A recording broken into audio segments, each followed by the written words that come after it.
Hi guys, we're now on episode 5 of the Burrell Build.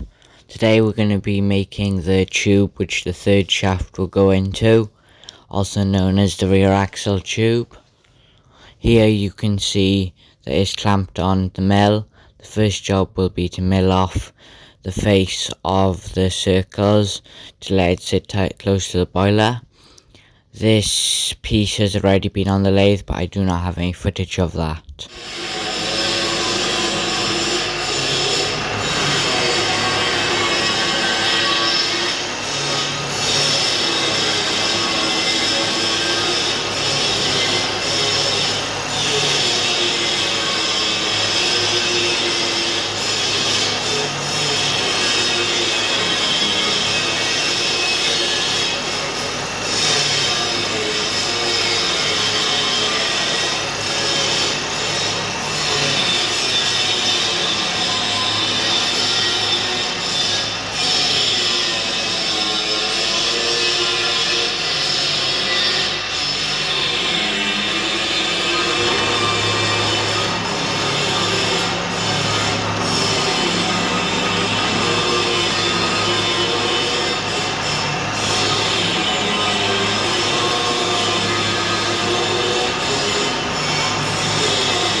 Here you can see we've now set it on the boiler with the horn plate now fitted. The hole should line up with the hole in the horn plate. Unfortunately we did not mill enough off, so we're going to have to mill a little bit more on. Also, you can now see what the horn plate looks like on the boiler.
Next job was to turn the head of the mill 90 degrees.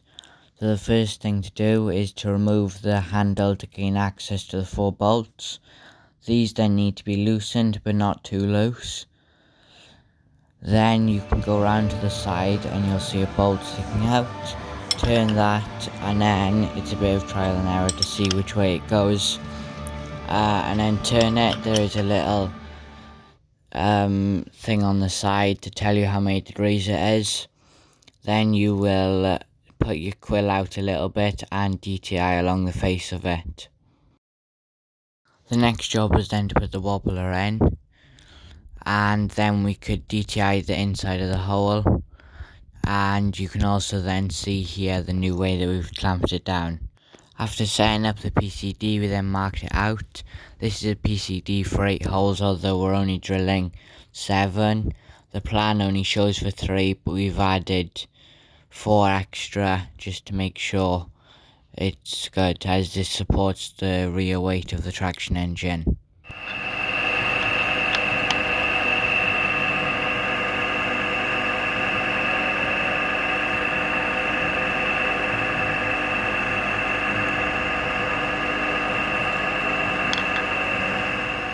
Here you can see we are then drilling out the holes for the smaller tap size.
One thing we shouldn't have done is we shouldn't have drilled the holes all the way through.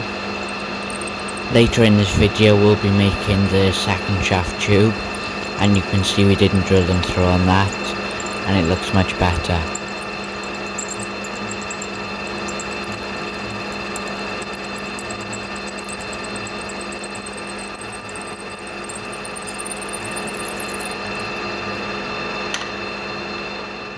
Here you can see all of the holes have been drilled. The next job is going to be tapping, as you can see here.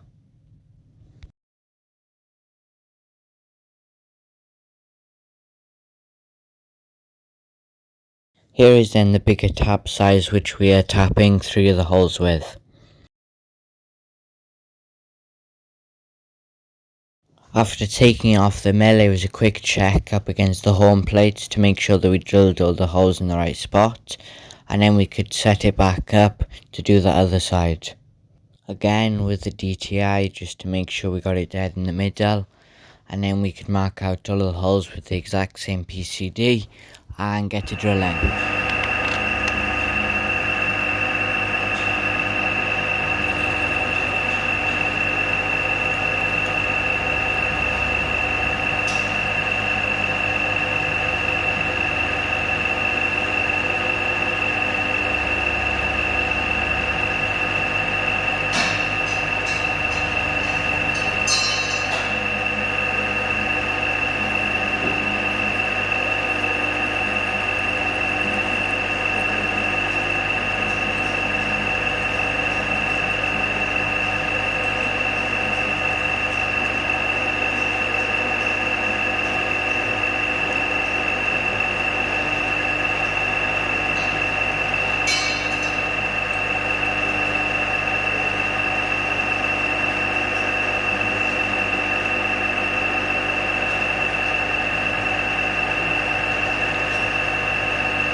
Here you can see the hole is being drilled in one of the bigger holes with the bigger drill bit.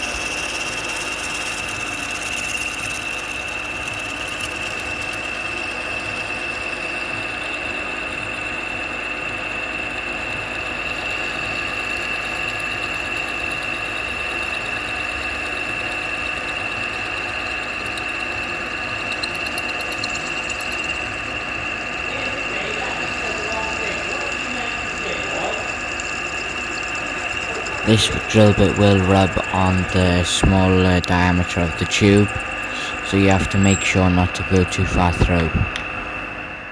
Next is back to tapping, first with the smaller tap and then the rest of them with the bigger tap.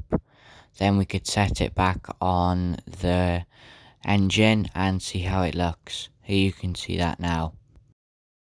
The next job is then to machine the second shaft tube. There will be a shaft running through here with just some gears, which this is like an in-between shaft between the crank and the axle. So here you can see we got it set up basically the same.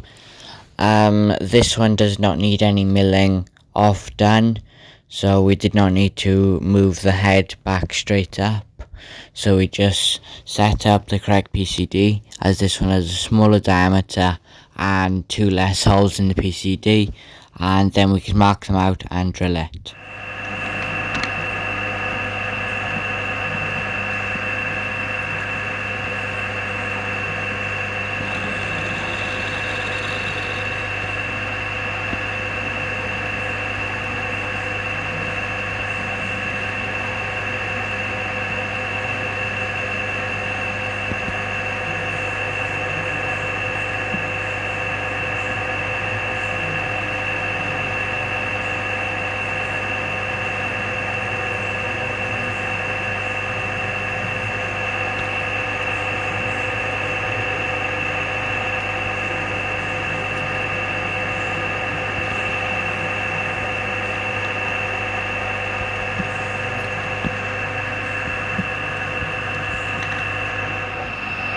After drilling the smaller holes, then we could move on to the bigger drill bit, as you can see here.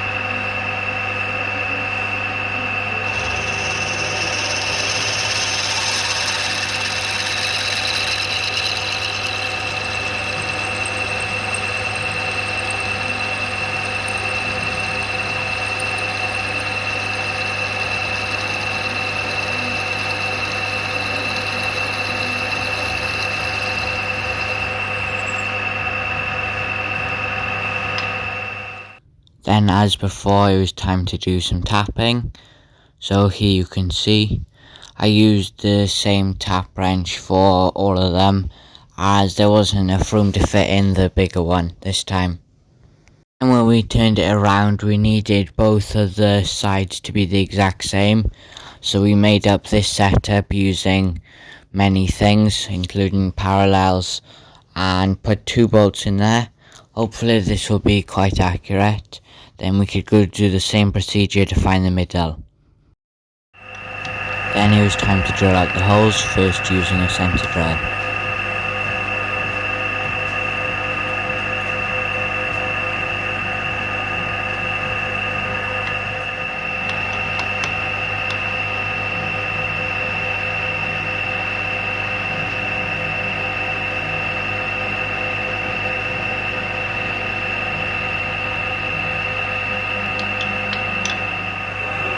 As you can see here again, as I mentioned before, we did not drill the holes all the way through on this one.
And for the last time in this video, it was time to tap out all the holes again. So here you can see, again there wasn't enough room, so I used that tap wrench for all the holes. Here you can see the two tubes fitted. The horn plate on the right hand side is bolted to the boiler, whilst the left hand side one is just hanging on the two tubes. This horn plate will be bolted in soon. That's one of the next jobs, is to drill the holes in the boiler. You can also see that we got some round head bolts to hold on the right hand side horn plate. That's then going to be the end of this episode. If you have enjoyed it, then make sure to like and subscribe.